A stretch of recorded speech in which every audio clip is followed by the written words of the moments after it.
Hello दोस्तों, स्वागत है आपका हमारे यूट्यूब चैनल रोशन सा स्टडी पॉइंट में।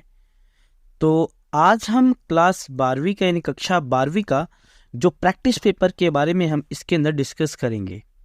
तो बच्चों, इस प्रैक्टिस पेपर की अगर महत्वपूर्ण बातें बता दूं तो आप लोगों को पता ही होगा, ज्योग्राफी का जो पेपर है आप लोगों का 3 घंटे का पेपर होने वाला है और इसमें अधिकतम अंक आपके कितने 70 नंबर का आपका ये पेपर होगा। ठीक है, इसके साथ साथ अगर बात की जाए इस प्रश्न पत्र में बच्चों 30 प्रश्न होंगे और सभी प्रश्नों के उत्तर देना आप सभी के लिए क्या होगा बच्चों, अनिवार्य होगा। इस प्रश्न पत्र को 5 खंडों में बांटा गया है, खंड क, ख, ग, घ और ण। ठीक है बच्चों, इस प्रश्न पत्र में अगर बात की जाए तो 1 से लेके 17 तक जो प्रश्न होंगे बच्चों वो बहुविकल्पीय होंगे। बहुविकल्पीय का अर्थ क्या होता है बच्चों, यानी एमसीक्यूज के क्वेश्चंस होंगे आपके पास। इसके साथ साथ खंड ख में जो 18 से 19 जो ये पैसेज होगा, क्या होगा बच्चों, पैसेज अर्थात स्रोत आधारित प्रश्न होंगे इसके अंदर आपके।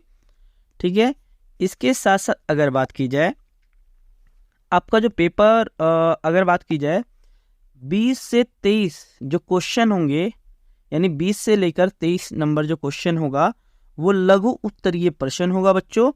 और प्रत्येक प्रश्न का उत्तर आपको 80 से 100 वर्ड में आपको लिखना, यानी शब्दों में आपको लिखना अनिवार्य है। ठीक है बच्चों, इसके साथ साथ जो खंड घ है उसमें 24 से लेकर 28 तक दीर्घ उत्तरीय प्रश्न होंगे, यानी कि कहने का मतलब ये लेंथी क्वेश्चन होंगे। ठीक है, और इस क्वेश्चन यानी इन प्रश्नों का जो अंक होगा वो 5-5 नंबर के ये प्रश्न होंगे और 120 से 150 शब्दों के बीच आपको इन प्रश्नों के उत्तर देना अनिवार्य है। खंड ड की बात करी जाए इसमें 29 से 30 ये मानचित्र आधारित प्रश्न होगा बच्चों। ठीक है ना, तो इस प्रकार से आपका जो पेपर होगा बच्चों ये 70 नंबर का आपका पेपर होगा। आप सभी को पता ही है कि 70 नंबर का ज्योग्राफी का पेपर होता है और 30 नंबर स्कूल से मिलता है। इस प्रकार से ये 100 नंबर का आपका पेपर बनता है। चलिए अब बात करते हैं इसमें प्रश्नों की।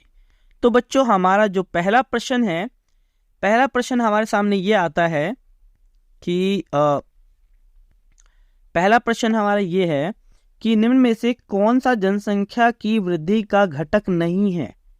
तो आप सभी को पता है अगर जनसंख्या वृद्धि का घटक पूछे आपसे तो ये 3 होता है बच्चों, जन्म दर, मृत्यु दर, प्रवास।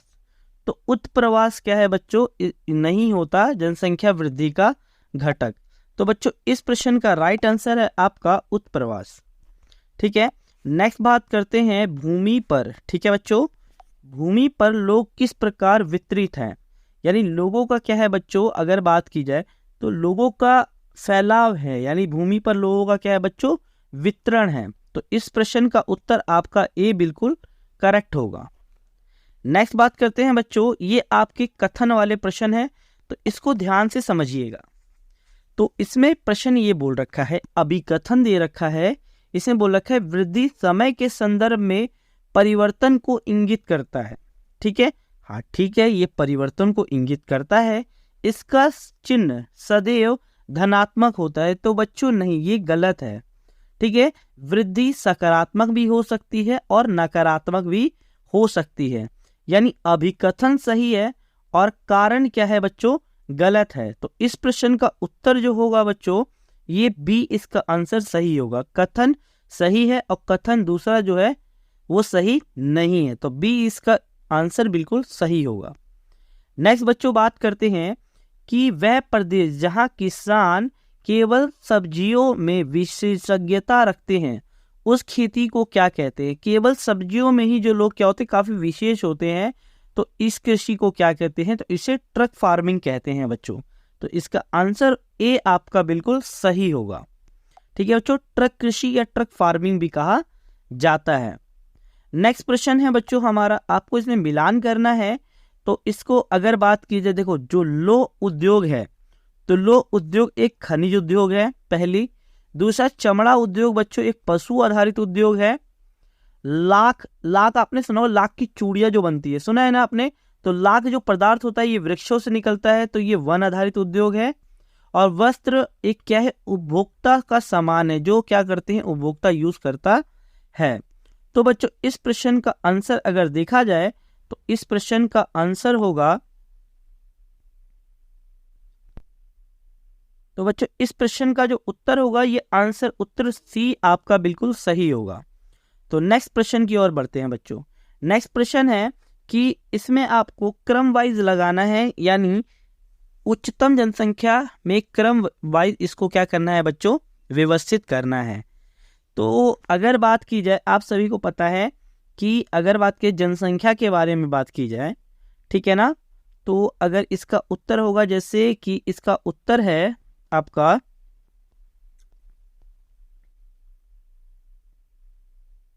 इसका उत्तर आपका ये सही होगा, ठीक है बच्चों, सी ऑप्शन इसका बिल्कुल सही आंसर है। लेकिन एक बार चेक कर लीजिएगा, ठीक है बच्चों। चलिए नेक्स्ट बात करते हैं। हमारा सातवां प्रश्न है। सातवें प्रश्न में है अभिकथन वाला, ठीक है ना, यानी 1951 से लेकर 1981 तक की अवधि को भारत की जनसंख्या वृद्धि की रुद्ध अथवा स्थिर प्रवस्था कहा जाता है, ठीक है बच्चों। तो ये गलत है, ठीक है ना। क्यों गलत है, अभिकथन क्यों गलत है बच्चों, कि 1951 से लेकर 1981 तक की जो अवधि थी ना बच्चों, ये हमारे जनसंख्या की विस्फोट वृद्धि दर थी। यानी इस समय जनसंख्या हमारी विस्फोट वृद्धि हुई थी। क्यों, चिकित्सा सुविधाओं का पहला तो विकास हो गया था, और इसके साथ साथ इस समय हमारे भारत में अंतर्राष्ट्रीय प्रवास बढ़ गया था। जैसे नेपाल, पाकिस्तान, बांग्लादेश से भारत में अंतर्राष्ट्रीय प्रवास बढ़ गया था, जिसके कारण जनसंख्या में क्या नाम है, विस्फोट वृद्धि हुई थी। तो यहाँ स्थिर दे रखा है, यानी अभिकथन क्या है, गलत है बच्चों। दूसरा है इस काल में जन्म और मृत्यु दोनों ही अधिक था। तो नहीं बच्चों, क्या था, जो दोनों नहीं था, यानी इस समय चिकित्सा सुविधाओं का विकास होने के कारण मृत्यु दर में कमी आ गई थी, लेकिन जन्म दर बहुत ज्यादा था। यानी अभिकथन और कारण दोनों ही गलत है। तो इसका ए ऑप्शन बिल्कुल आपका सही आंसर होगा बच्चों, ठीक है। नेक्स्ट प्रश्न की बात करते हैं। नेक्स्ट हमारा प्रश्न है कि वह भूमि जो प्रचलित प्रौद्योगिकी की मदद से कृषि योग्य नहीं बनाई जा सकती, यानी एक ऐसी भूमि जिसे टेक्नोलॉजी अर्थात प्रौद्योगिकी की सहायता से कृषि योग्य नहीं बनाया जा सकता, उसे बंजर तथा व्यर्थ भूमि कहते हैं। तो इसका बच्चों सी ऑप्शन बिल्कुल सही होगा आपका, ठीक है बच्चों। नेक्स्ट हमारा प्रश्न है, निम्न में से कौन सी गतिविधि जल क्रांति अभियान के अंतर्गत प्रस्तावित नहीं है। तो बच्चों जल क्रांति अभियान जो है हमारे भारत में चलाया गया था, ठीक है ना, जिसका उद्देश्य क्या था, भूमिगत जल प्रदूषण को कम करना, देश के चयनित क्षेत्रों में आर्सेनिक मुक्त कुओं का निर्माण करना, और प्रत्येक जिले में एक जल ग्राम का चयन करना, ये उद्देश्य है, ठीक है ना, यह गतिविधि है। तो इसका जो इसमें बोला प्रस्तावित नहीं किया गया था, तो ये नदियों को आपस में नहीं जोड़ता, ऐसा कुछ भी जल क्रांति के अंतर्गत नहीं था।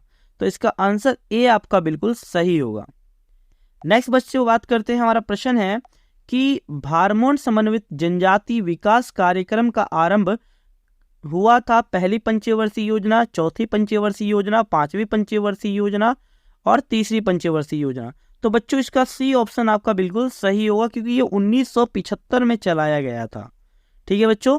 तो इसका ऑप्शन सी आपका बिल्कुल सही होगा, पांचवी पंचवर्षीय योजना के अंतर्गत इसे चलाया गया था, ठीक है। नेक्स्ट हमारा बच्चों प्रश्न है, इंदिरा गांधी नहर कमान क्षेत्र का निर्माण किसने कराया था। अब देखो ज्यादातर बच्चे इसके अंदर ऑप्शन लगाते हैं, मतलब जैसे तो कुछ होते इंदिरा गांधी, तो इंदिरा गांधी तो ऑप्शन है ही नहीं, ठीक है। तो बच्चों याद ना, इंदिरा गांधी नहर कमान क्षेत्र के निर्माण का कार्य जो कराया था वो कंवर सेन ने कराया था। किसने कराया था बच्चों, कंवर सेन ने कराया था। 1958 में इसका आरंभ किया गया था, तो याद रखिएगा, ठीक है बच्चों। नेक्स्ट अगर हमारे प्रश्न की बात करते हैं, इंदिरा गांधी नहर स्थित कहाँ है। तो बच्चों तो ये इंदिरा गांधी नहर स्थित है राजस्थान में। तो इसका ऑप्शन बच्चों ए आपका बिल्कुल सही आंसर हो जाएगा। नेक्स्ट बात करते हैं बच्चों, हमारा प्रश्न है कि साउथ ईस्टर्न सेंट्रल रेलवे का मुख्यालय कहाँ है। तो बच्चों आपको पता है भारत में 16 रेल मंडल हैं, पता है ना बच्चों। तो 16 रेल मंडल में से साउथ ईस्टर्न सेंट्रल रेलवे का मुख्यालय कहाँ है। तो बच्चों बिलासपुर में है। कहाँ है ये, बिलास, यानी इसका आंसर सी बिल्कुल आपका सही हो जाएगा। ऑप्शन सी इसका बिल्कुल सही आंसर है। नेक्स्ट बात करते हैं बच्चों, शेरशाह सूरी ने जो रोड किन दो स्थानों के बीच बनाया था। तो शेरशाह सूरी मार्ग के बारे में आपने सुना होगा। तो शेरशाह सूरी जो मार्ग है बेसिकली अगर बात की जाए तो ये दो क्षेत्रों को जोड़ता है, ये दिल्ली से लाहौर को जोड़ता है। तो इसका डी ऑप्शन बिल्कुल बच्चों सही हो जाएगा। नेक्स्ट है बच्चों, ये आपका पैसेज है यानी स्रोत आधारित प्रश्न है। तो इसके बारे में बात करते हैं। तो बच्चों इसको आप पढ़ लीजिएगा, मैं डायरेक्टली आपको आंसर बता देता हूँ, ठीक है। तो निम्न में से कौन संचार सेवाओं में शामिल नहीं किया जाता? सड़क को शामिल नहीं किया जाता। निम्नलिखित में से किसने संचार परिवहन से स्वतंत्र बना दिया है? तो संचार परिवहन को स्वतंत्र किसने बनाया बच्चों? इंटरनेट ने। किसके आविष्कार से संदेशों को संरक्षित करने में मदद मिली है? तो बच्चों संदेशों को संरक्षित करने के लिए उपग्रह का हमें काफ़ी महत्वपूर्ण मिला है, ठीक है। नेक्स्ट बच्चों हमारा स्रोत आधारित एक अन्य प्रश्न भी है, तो जो इसके अंदर हम पढ़ेंगे, जैसे कि अगर बात की जाए हमारा कौन सा दशक जनसंख्या वृद्धि की नकारात्मक प्रवृत्ति को दर्शाता है? तो आप सभी को पता है कि यानी हमारा जो नकारात्मक प्रवृत्ति को कब दर्शाता है? 1901 से लेकर 1921 तक की अवधि में नकारात्मक दर्शाता है। क्यों बच्चों? क्योंकि उस समय क्या हो गई थी, मतलब मृत्यु दर समय ज़्यादा थी, ठीक है बच्चों। तो इसे हम नकारात्मक कहते हैं।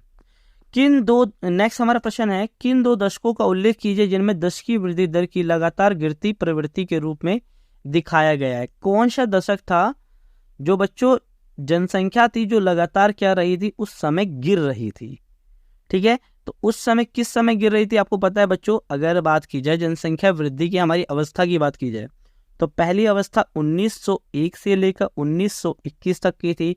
दूसरी अवस्था 1921 से लेकर बच्चों 1951 तक की थी। तीसरी अवस्था 1951 से लेकर 1981 तक की थी। तो ये 3 अवस्थाएं और उसके बाद 1981 के बाद की अवस्था थी। इस प्रकार से हमारी 4 अवस्थाएं थी ना बच्चों। तो घटती प्रवृत्ति की नहीं मतलब इसके अंदर बोल रखा है कि जो दशकीय वृद्धि दर में क्या होता है, लगातार गिरावट आई थी। तो वह हमारा कौन सा बच्चों था? तो गिरावट कब आई थी? हमारा 1900 लगभग अगर देखा जाए 1921 से लेकर 1951 में मृत्यु दर में क्या आई थी बच्चों? गिरावट आई थी। क्यों गिरावट आई थी? क्योंकि चिकित्सा सुविधाओं का इस समय क्या हो गया था बच्चों? विकास हो गया था, जिसके कारण मौतों में इसमें कमी आई थी। नेक्स्ट हमारा बच्चों प्रश्न है कि जनसंख्या वृद्धि दर की घटती प्रवृत्ति के 2 कारण बताइए। तो आप सभी पता है लोग जागरूक हो गए थे। घटती की अवस्था कब है बच्चों? यानी 1981 के बाद की अवस्था को हम घटती कहते हैं, क्योंकि चिकित्सा सुविधाओं का विकास हो गया था, ठीक है। इसके साथ साथ लोग परिवार नियोजन यानी फैमिली प्लानिंग के बारे में जान चुके थे, लोग जागरूक हो चुके थे, और लोग मतलब अगर बात की जाए लोग जागरूक हो गए थे इस टाइम पे, जनसंख्या नियंत्रण के उपायों से लोग अवगत हो गए थे। तो इस प्रकार से ये घटती जनसंख्या प्रवृत्ति के 2 कारण थे। नेक्स्ट बच्चों ये भी हमारा स्रोत आधारित प्रश्न है, जो इसके बारे में देख लेते हैं। आपको ये बहुत आसान प्रश्न है बच्चों। इसके अंदर बेसिकली पैसेज आप लोग पढ़ लीजिएगा। बात कर लेते हैं रेल लाइन प्रश्न के बारे में बात करते हैं। रेलवे लाइन और उस देश का नाम बताइए जहां ये स्थित है। तो बच्चों ये आप देख रहे हो सेंट पीटर्सबर्ग के बारे में, जहां सेंट पीटर्सबर्ग हमें याद आ जाएगा ट्रांस साइबेरियन रेल मार्ग। कहाँ है बच्चों? ट्रांस साइबेरियन रेल मार्ग के बारे में ये बात कर रहा है ये पैसेज, ठीक है ना। ये एशिया का सबसे महत्वपूर्ण मार्ग क्यों है? क्योंकि ये दुनिया का सबसे बड़ा रेल मार्ग है। इसकी कुल लंबाई 9322 किलोमीटर है, ठीक है बच्चों। ट्रांस साइबेरियन रेल मार्ग की कुल लंबाई 9322 किलोमीटर होने के नाते ये दुनिया का सबसे बड़ा रेल मार्ग है। और इसके 2 कारण बताइए, तो आप जानते ही हैं, ठीक है ना। ये सबसे लंबा रेल मार्ग है, दुनिया का सबसे लंबा रेल मार्ग, और ये विद्युतीकृत रेल मार्ग है, ठीक है बच्चों। नेक्स्ट हमारा है क्वेश्चन, ये रेल मार्ग कौन से प्राकृतिक स्थलों से होकर गुजरता है? तो बच्चों कौन कौन सा? ये यूराल पर्वत, ठीक है बच्चों, और येनिसी नदी से होकर क्या करता है बच्चों? ये गुजरता है, ठीक है। तो ये हमारे बच्चों स्रोत आधारित प्रश्न हुए। नेक्स्ट हमारे बात करते हैं बच्चों, ये तो हमारा स्रोत आधारित प्रश्न है। अब हमारा खंड ग के बारे में बात करते हैं। इसके अंदर खंड ग में जैसे बच्चों पहला हमारा प्रश्न है, नवनिश्चयवाद की संकल्पना किसने प्रस्तुत की और इसकी 2 विशेषताएं बताइए। तो बच्चों आप सभी को पता है कि नवनिश्चयवाद की जो संकल्पना है ये ऑस्ट्रेलियाई विद्वान ग्रिफिथ टेलर ने प्रस्तुत की थी। और नवनिश्चयवाद की अवधारणा की विशेषता क्या है? पहला तो नवनिश्चयवाद की अवधारणा को रुको और जाओ के नाम से जाना जाता है। दूसरा, नवनिश्चयवाद की अवधारणा में ना ही प्रकृति ही सब कुछ होता है और ना ही मानव। और नवनिश्चयवाद की अवधारणा क्या करती है कि बेसिकली संभववाद और निश्चयवाद का मध्य का रास्ता प्रस्तुत करती है। ठीक है बच्चों, ये इसकी 3 विशेषताएं हो गई। नेक्स्ट हमारा प्रश्न है, आदिम समाजों के लिए भौतिक पर्यावरण प्रकृति माँ है, इस कथन का विश्लेषण कीजिए। तो बच्चों इसके अंदर हमें क्या बताना है, इस प्रश्न में हमें निश्चयवाद की अवधारणा की विशेषताएं बतानी है। ठीक है बच्चों, यानी निश्चयवाद की अवधारणा की इसके अंदर हमें विशेषता, निश्चयवाद की अवधारणा में क्या होता है कि जो मानव की क्रियाकलापों पर प्रकृति का नियंत्रण होता है, यानी मानव प्रकृति का क्या होता है, दास होता है। और निश्चयवाद की अवधारणा में प्रकृति सक्रिय और मानव निष्क्रिय भूमिका निभाता है। और निश्चयवाद की अवधारणा में क्या होता है कि इसके समर्थक है आपके जैसे फ्रेडरिक रेटजेल हो गए, एलन सीसेपल। तो ये निश्चयवाद की अवधारणा के क्यों है बच्चों, समर्थक है। नेक्स्ट हमारा प्रश्न है बच्चों, पाइपलाइन परिवहन के महत्व बताइए। तो आप सभी को पता है बच्चों पाइपलाइन परिवहन की क्या क्या विशेषताएं होती हैं। तो पहली विशेषता क्या होती है बच्चों कि पाइपलाइन परिवहन के विकास से तो पहला एक बार इसका निर्माण किया जाता है और वर्ष भर इससे लाभ कमाया जाता है। इसके साथ साथ क्या होता है, तरल तथा गैसीय पदार्थ के परिवहन के लिए पाइपलाइन परिवहन सबसे अच्छा परिवहन का साधन है। ठीक है बच्चों, इसके साथ साथ पाइपलाइन परिवहन में क्या होता है कि इसमें समय कम लगता है। ठीक है बच्चों, निर्माण कार्य मैंने आपको बताया कि एक बार निर्माण करने से पश्चात पैसा बेशक ज़्यादा लगता है लेकिन सुरक्षा रहता है। ठीक है, तो ये सारी हम विशेषताएं बच्चों इसमें बता देंगे। चलिए नेक्स्ट प्रश्न की बात करते हैं हम लोग। नेक्स्ट हमारा प्रश्न है, गुच्छित बस्तियों की किन्हीं 3 विशेषताओं का उल्लेख कीजिए। तो आप लोग जानते हो बच्चों गुच्छित बस्तियों क्या होती हैं। जो गुच्छित बस्तियों में जो घर होते हैं वो पास पास होते हैं, पहली बात। दूसरी, गुच्छित बस्तियों में क्या होता है बच्चों, ये अरीय, रेखिक, आयताकार रूप में पाया जाता है। तीसरी इसकी विशेषता क्या है बच्चों कि गुच्छित बस्तियों में खेत, खलिहान, ये सभी चीजें क्या होती हैं बच्चों, घर से दूर होती हैं। ठीक है ना। चौथा, आप इसके अंदर ये भी विशेषता बता दें, ये ज्यादातर राजस्थान और बुंदेलखंड जैसे क्षेत्रों में इस प्रकार की बस्तियां पाई जाती हैं।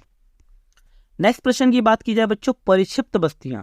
तो वर्ड से समझ, परिक्षिप्त का मतलब क्या होता है, परिक्षिप्त प्रकार की बस्तियां क्या होती है, इसमें घर दूर दूर होते हैं। पहली तो विशेषता ये होती है कि इसमें जो घर होते हैं वो दूर दूर होते हैं। इसका मुख्य कारण क्या है, भौतिक कारणों की वजह से। भौतिक कारण मतलब क्या होता है बच्चों, हो सकता है कोई नदी आ गई, कोई पहाड़ आ गया, तो इन सभी कारणों से इसमें घर जो होते हैं बच्चों वो दूर दूर होते हैं। ठीक है, परिक्षिप्त बस्ती को हम एकांकीय बस्ती भी कहा जाता है, तो इस चीज को बच्चों याद रखिएगा। नेक्स्ट प्रश्न की बात करते हैं बच्चों। नेक्स्ट हमारा प्रश्न है कि विशाखापट्टनम समुद्री पत्तन का विश्व व्यापार में महत्व क्या है, इसके बारे में डिस्कस। तो बच्चों अगर बात की जाए विशाखापट्टनम, इसका विश्व व्यापार में इसके महत्व के बारे में अगर बात की जाए तो आपको पता होना चाहिए कि भारत का जो अधिकांश व्यापार है, जो समुद्री व्यापार क्या होता है, विशाखापट्टनम, ज़्यादा तो नहीं कह सकते लेकिन ज़्यादातर जो व्यापार है विशाखापट्टनम समुद्री पत्तन से होता है। इसके साथ साथ विशाखापट्टनम समुद्री पत्तन क्या करता है, जहाज़ों को रुकने की सुविधा भी प्रदान करता है। ठीक है, और विशाखापट्टनम समुद्री जो पत्तन है ये भारत का सबसे गहरा और सबसे पुराना समुद्री पत्तन है। याद रखिएगा बच्चों कि ये भारत में क्या, भारत का सबसे प्राचीनतम और सबसे गहरा समुद्री पत्तन है। इसके साथ साथ अगर बात की जाए तो हमारे भारत का जो पूर्वी हिस्सा है, यानी पूर्वी हिस्से में एकमात्र, यानी या हम कह सकते हैं आंध्र प्रदेश का एकमात्र समुद्री पत्तन कौन सा है बच्चों, विशाखापट्टनम समुद्री पत्तन है। इसके जरिए क्या किया जा सकता है, इसके जरिए हम लोग चीन के साथ, जापान के साथ या अन्य देशों के साथ आसानी से व्यापार किया जा सकता है। यानी पूर्वी देशों से पूर्वी देशों के साथ जब व्यापार होता है तो विशाखापट्टनम समुद्री पत्तन क्या है, महत्वपूर्ण योगदान देता है। तो इस प्रकार से ये हमारे लिए काफ़ी महत्वपूर्ण समुद्री पत्तन होता है। ठीक है बच्चों, नेक्स्ट प्रश्न की हम बात करते हैं। नेक्स्ट प्रश्न है हमारा कि संसार में प्रचलित रोपण कृषि की 5 विशेषताएं बताइए। तो आप सभी को पता है रोपण कृषि जो है, ठीक है, ये व्यापार के उद्देश्य से किया जाता है। इसके साथ साथ रोपण कृषि में अधिक पूंजी निवेश की आवश्यकता होती है और रोपण कृषि में फसलों की कटाई से लेकर बुआई तक सभी कार्य यंत्रों द्वारा संपादित किया जाता है और रोपण कृषि में एकलीय फसलों को ज्यादा बढ़ावा दिया जाता है। कहने का मतलब क्या है कि एक बार किसान क्या करता है, फसलों का उत्पादन करेगा और उसका लाभ पूरे साल उठाता है बच्चों, ठीक है ना। और रोपण कृषि में अगर अग्रणी देश बोला जाए, इंडोनेशिया, मलेशिया, आपका मतलब श्रीलंका और अन्य विकसित देशों में इस प्रकार की कृषि की शुरुआत की गई है, ठीक है ना बच्चों। और ये रोपण कृषि की अगर मुख्य फसलों की बात की जाए तो रोपण कृषि की मुख्य फसलें हैं कपास, जैतून, ठीक है बच्चे, कॉफी, कहवा को ही कॉफी कहा जाता है, और इसके साथ साथ कोको। इस प्रकार की प्रमुख फसल किसकी है बच्चों? रोपण कृषि की है। नेक्स्ट प्रश्न की बात करते हैं बच्चों, विश्व में जनसंख्या के वितरण को प्रभावित करने वाले भौतिक कारकों का वर्णन कीजिए उदाहरण सहित। तो आप सभी को पता है बच्चों भौतिक कारक कौन से होते हैं, जैसे भू आकृति, ठीक है ना बच्चों, भू आकृति। दूसरा है जलवायु। भू आकृति बच्चों कैसे प्रभावित करता है, आप सभी को पता है कि पहाड़ी एवं पर्वतीय क्षेत्रों में रहने की अपेक्षा जो लोग होते हैं वो मैदानी क्षेत्रों में रहने की ज़्यादा प्राथमिकता देते हैं, क्योंकि मैदानी क्षेत्रों में अन्य बहुत चीज़ें उपलब्ध हो जाती हैं। इसके साथ साथ नेक्स्ट आता है जल की उपलब्धता, यानी जिन क्षेत्रों में स्वच्छ जल होता है ना बच्चों, जिन क्षेत्रों में स्वच्छ जल उपलब्ध होता है लोग उन्हीं क्षेत्रों में ज़्यादा रहने की प्राथमिकता देते हैं, क्योंकि जल क्या होता है बच्चों, मूलभूत आवश्यकता, जैसे नहाने के लिए, खाने के लिए या घरेलू उपयोग के लिए स्वच्छ जल तो अनिवार्य है ना बच्चों। तो इसीलिए लोग इन्हीं स्थानों पर रहने की ज़्यादा प्राथमिकता देते हैं। तीसरा आता है बच्चों मृदा। मृदा भी एक महत्वपूर्ण कारक है किसी भी जनसंख्या को प्रभावित करने वाला। क्यों? क्योंकि लोग उन्हीं क्षेत्रों में रहने की ज़्यादा प्राथमिकता देते हैं जहाँ की मृदा काफ़ी ज़्यादा उपजाऊ होती है, ताकि वहाँ कृषि क्रियाकलाप आसानी से किया जा सके। आपने इतिहास में भी पढ़ा होगा कि ज़्यादातर हमारे विश्व में ज़्यादातर सभ्यताओं का विकास जो नदियों के किनारे ही हुआ है। क्यों? क्योंकि नदियों के किनारे जो मृदा होती है काफ़ी ज़्यादा उपजाऊ होती है। सपोज करो मैंने हड़प्पा ही सभ्यता ले ली, तो हड़प्पा सभ्यता का विकास कहाँ हुआ? सिंधु नदी के किनारे हुआ, ठीक है ना। इसके साथ साथ मेसोपोटामिया की सभ्यता का विकास कहाँ हुआ? तो मतलब आपका दजला और फरात नदी के किनारे हुआ, ठीक है ना, क्योंकि इन क्षेत्रों के आसपास जो होते हैं काफ़ी मृदा काफ़ी उपजाऊ होती है, तो इन्हीं क्षेत्रों में लोग रहने की ज़्यादा प्राथमिकता देते हैं, ठीक है बच्चों। और जलवायु भी एक क्या करते हैं, काफ़ी प्रभावित करते हैं। क्यों? क्योंकि लोग ना ज़्यादा ठंडे प्रदेशों में और ना ज़्यादा गर्म प्रदेशों में, लोग सम जलवायु में रहने की ज़्यादा प्राथमिकता देते हैं। आप अगर हमने भारत की बात करें, एशिया की बात कर लेते हैं, तो एशिया की जलवायु क्या है? सम जलवायु, तो इसीलिए यहाँ जनसंख्या बहुत ज़्यादा है। जैसे भारत की बात करें तो भारत की यानी यहाँ सम जलवायु है, यहाँ ठंडी भी आपको देखने को मिल जाएगी, गर्मी भी देखने को मिल जाएगी। चीन देख लीजिए, है ना, तो इसीलिए इन क्षेत्रों में जनसंख्या ज़्यादा निवास करती है। नेक्स्ट बच्चों हमारा प्रश्न है, मानव विकास की अवधारणा किसने दी थी? क्या है बच्चों प्रश्न? मानव विकास की अवधारणा किसने दी थी और मानव विकास के महत्वपूर्ण स्तंभों के बारे में बात, स्तंभ के रूप में सशक्तिकरण को महत्व बताना है हमें। तो बच्चों पहले तो अगर याद रखिएगा कि मानव विकास की यानी स्तंभ जब बात कर ले, ठीक है, तो याद रखिए स्तंभ के बारे में किसने कहा है? तो मानव विकास के स्तंभ के बारे में कहा है आपके पाकिस्तान के एक विद्वान थे जिनका नाम था महबूब उल हक। उन्होंने मानव विकास की अवधारणा दी है। इन्होंने ये कहा है कि मानव के विकल्पों में वृद्धि मानव विकास कहलाता है। ये पाकिस्तान के थे जिन्होंने महबूब उल हक ने कहा था। और इन्होंने मानव विकास के स्तंभ दिए थे, जैसे समता उपागम, ठीक है, समता उपागम, सतत पोषणीयता, ठीक है ना बच्चों, सशक्तिकरण और उत्पादकता। तो इसके अंदर बच्चों जानते हो क्या होता है? सशक्तिकरण शब्द का प्रयोग मानव शक्ति से लगाया जाता है। मानव शक्ति से क्या होता है बच्चों? सशक्तिकरण शब्द का प्रयोग लगाया जाता है। इसके अंतर्गत क्या किया जाता है, मानव शक्ति से लगाया जाता है। इसके दक्ष और कुशल व्यक्ति, मतलब इसके अंदर क्या होता है, मानव के विकल्पों में वृद्धि करके क्या किया जा सकता है कि उसके जीवन स्तर को और बेहतर बनाया जा सकता है। सशक्तिकरण में क्या होता है, मानव के विकल्पों में वृद्धि करके क्या किया जा सकता है बच्चों, उसकी स्थिति में या जीवन स्तर में सुधार किया जा सकता है। तो इस प्रकार से ये काफी महत्वपूर्ण है। ठीक है बच्चों, नेक्स्ट हमारा प्रश्न है, अपरंपरागत ऊर्जा के स्रोत अधिक टिकाऊ, पारिस्थितिक अनुकूल और सस्ती ऊर्जा उपलब्ध कराते हैं, उपयुक्त उदाहरण सहित। यानी इसके अंदर बच्चों हमें क्या करना है, अपरंपरागत ऊर्जा की हमें विशेषताएं बतानी है। तो आपको पता ही होगा कि हमारे पास ऊर्जा के दो स्रोत हैं, एक होता है परंपरागत और एक होता है अपरंपरागत। तो अपरंपरागत ऊर्जा के स्रोत, पहला तो ये वैकल्पिक स्रोत है, वैकल्पिक स्रोत है पहला तो। दूसरा क्या है, ये असमाप्य संसाधन है, इसे समाप्त नहीं किया जा सकता। तीसरा क्या है बच्चों, ये प्रदूषण हितैषी होता है, यानी अपरंपरागत ऊर्जा के स्रोत क्या होते हैं, प्रदूषण नहीं फैलाते हैं। चौथा क्या होता है बच्चों, ये इनका वितरण क्या होता है बच्चों, समान होता है। यानी अपरंपरागत ऊर्जा के स्रोतों का वितरण क्या है बच्चों, समान है। और ये असमाप्य से कभी भी खत्म, क्या सूर्य कभी खत्म हो जाएगा। तो इसके उदाहरण है बेटा सौर ऊर्जा, ठीक है ना, सौर ऊर्जा, पवन ऊर्जा, ज्वारीय ऊर्जा, भूतापीय ऊर्जा, इस प्रकार के उदाहरण है आपके अपरंपरागत ऊर्जा के। और ये सस्ते भी होते हैं बच्चों, ठीक है, और ये पोल्यूशन भी नहीं फैलाते, ठीक है ना। तो ये हमारे लिए काफी बेहतर है। चलिए नेक्स्ट बच्चों प्रश्न की बात करते हैं। नेक्स्ट हमारा प्रश्न है कि भारत में स्वतंत्रता के पश्चात कृषि के विकास के लिए महत्वपूर्ण नीतियां अपनाई गई थी, इस कथन को प्रमाणित कीजिए। यानी आप सभी को पता है बच्चों, आजादी के बाद भारत सरकार ने क्या किया था, कृषि के विकास के लिए विभिन्न नीतियां चलाई थी। जैसे पहला कि खाद्यान्न फसलों के स्थान पर क्या किया, व्यापारिक फसलों के स्थान पर खाद्यान्न फसलों को बढ़ावा दिया गया था। दूसरा इसके अंदर क्या किया गया, कृषि गहनता को बढ़ावा दिया गया। तीसरा काम इसमें क्या किया गया बच्चों, कि कृषि गहनता को तो बढ़ावा दिया गया था, इसके साथ साथ क्या किया गया बच्चों, जो कृषि योग्य बंजर भूमि थी ना, उसे कृषि योग्य बनाया गया।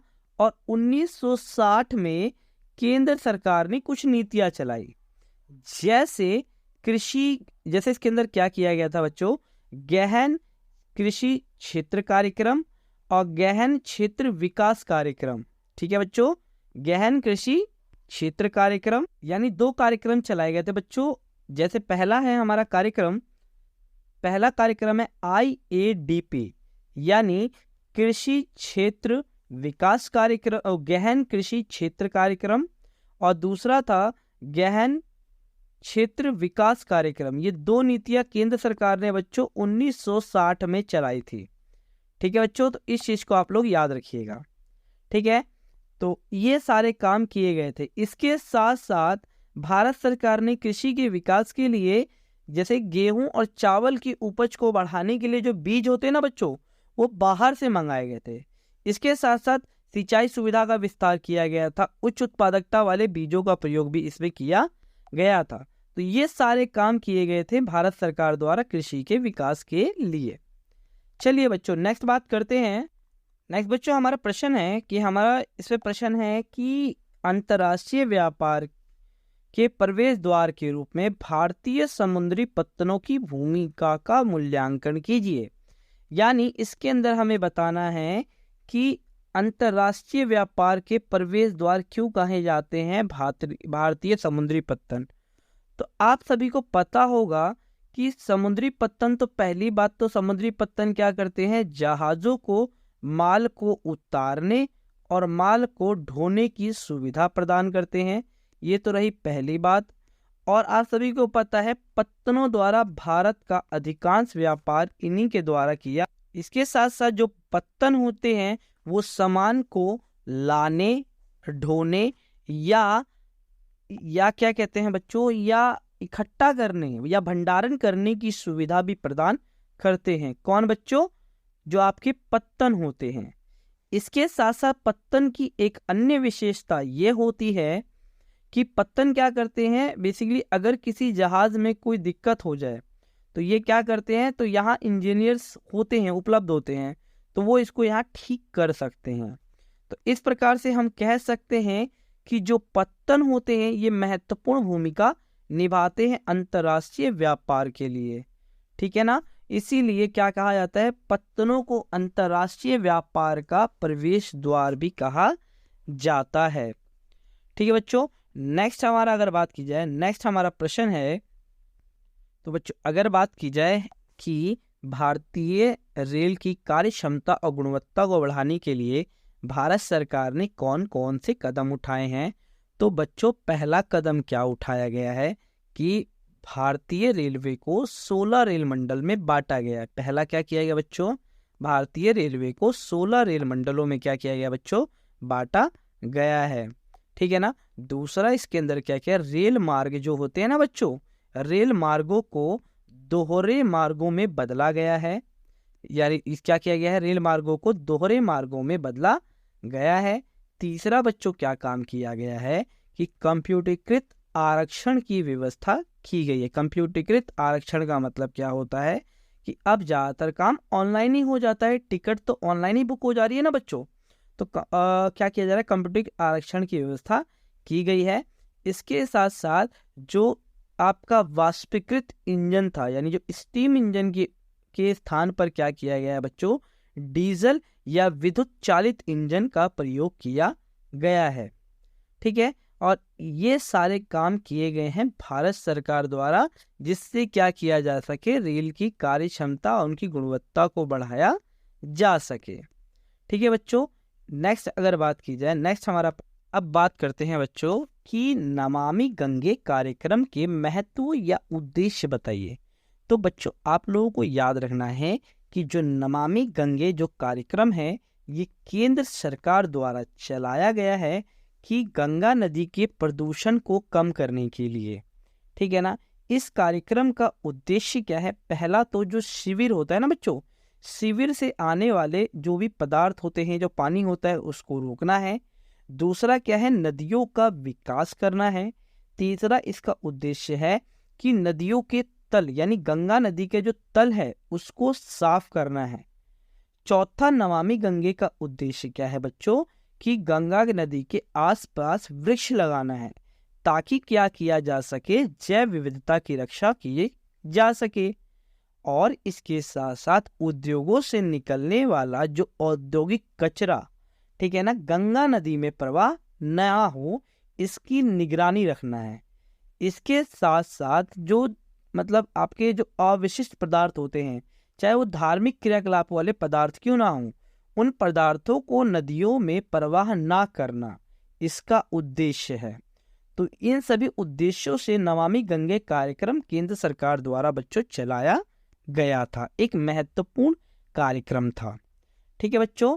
चलिए अब नेक्स्ट हमारा जो बच्चों खंड ड है, इसके आपके हम मानचित्र वाले प्रश्न करेंगे, ठीक है बच्चों।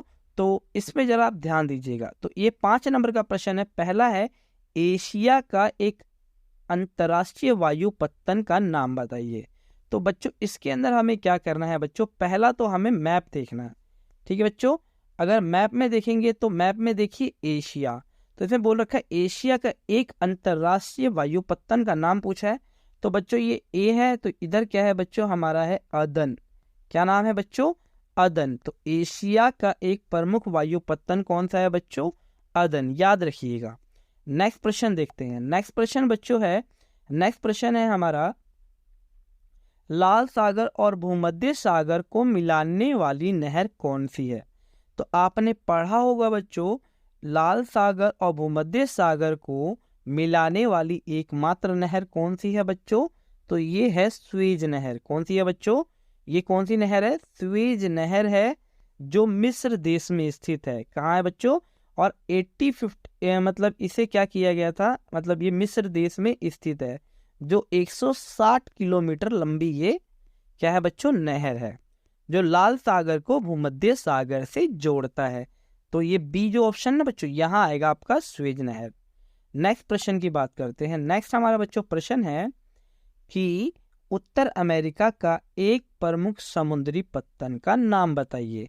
तो बच्चों उत्तरी अमेरिका का एक समुद्री पत्तन कौन सा है बच्चों? तो बच्चों ये वाला यहाँ एक समुद्री पत्तन है जिसका नाम है सैन फ्रांसिस्को। San Francisco. ठीक है बच्चों। नेक्स्ट बच्चों हमारा प्रश्न है, नेक्स्ट प्रश्न है हमारा, पार ऑस्ट्रेलियन रेल मार्ग का सिरे का स्टेशन बताइए। पार ऑस्ट्रेलियन रेल मार्ग। तो बच्चों आप सभी को पता है इसका जो डी है पार ऑस्ट्रेलियन रेल मार्ग है, तो इसका जो पहला सिरा है, सिरे में कौन सा है बच्चों? पर्थ। कौन सा है बच्चों? पर्थ। आप सभी को पता पार ऑस्ट्रेलियन रेल मार्ग के पत्तन कौन कौन से? Perth, Sydney, Melbourne. Perth, Sydney, Melbourne. तो इसका स्टार्टिंग पॉइंट कौन सा है बच्चों? पर्थ। तो इसका आंसर पर्थ सही होगा बिल्कुल। ठीक है। नेक्स्ट प्रश्न की बात की जाए, नेक्स्ट इसके अंदर मानचित्र से का सवाल है, अफ्रीका में चलवासी पशुचारण का एक क्षेत्र बताइए। क्या है बच्चों प्रश्न? अफ्रीका में चलवासी पशुचारण का एक क्षेत्र बताइए। तो अगर अफ्रीका के चलवासी पशुचारण का एक क्षेत्र की बात की जाए तो बच्चों ये वाला क्षेत्र है जिसे इस क्षेत्र को कहते हैं दक्षिण पश्चिम। कौन सा है बच्चों? दक्षिण पश्चिम अफ्रीका। कौन सा है बच्चों? दक्षिण पश्चिम अफ्रीका। तो इसका ये आंसर सही होगा दक्षिण पश्चिम अफ्रीका। ठीक है बच्चों। नेक्स्ट बात करते हैं, चलिए। तो नेक्स्ट हमारा सवाल है विस्तृत वाणिज्य अनाज कृषि का एक प्रमुख क्षेत्र बताइए। विस्तृत वाणिज्य अनाज कृषि का एक क्षेत्र बच्चों हमें इसमें बताना है, यानी एफ। तो बच्चों विस्तृत वाणिज्य अनाज कृषि का एक क्षेत्र कौन सा है? पंपास। कौन सा बच्चों? पंपास। ठीक है ना। पंपास क्या है? एक विस्तृत वाणिज्य अनाज कृषि का एक क्षेत्र है। नेक्स्ट प्रश्न की बात करते हैं बच्चों। नेक्स्ट प्रश्न है, यूरोप का एक अंतरराष्ट्रीय वायु पत्तन का नाम बताइए। तो बच्चों अगर बात की जाए यूरोप का एक प्रमुख क्या कहते हैं अंतरराष्ट्रीय वायु पत्तन के बारे में, तो ये कौन सा है बच्चों? लंदन। कौन सा है बच्चों? लंदन। याद रखिएगा। ठीक है बच्चों। तो ये रहा लंदन।